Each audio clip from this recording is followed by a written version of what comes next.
Hello, I'll talk about design of CHIME scope.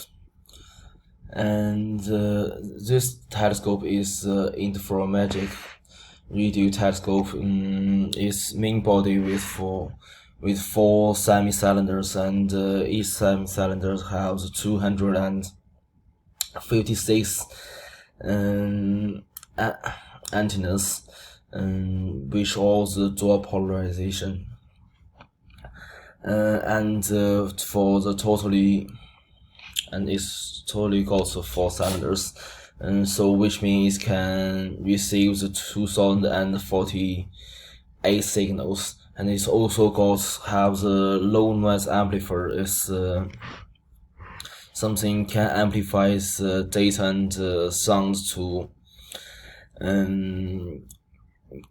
make it bigger and easier to analyze this. It's also got FPGA electronic system. This electronic system can provide the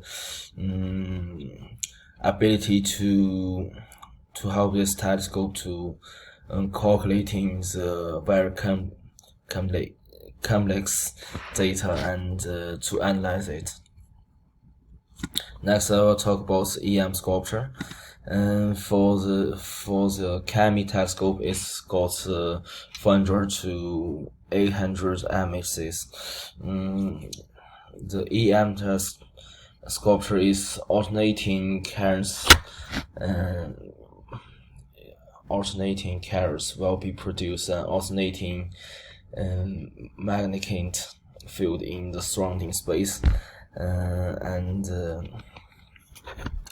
the changing electronic field and the magnetic field are related to each other from an alternating electronic field and can be separated from the wave source generated and propagated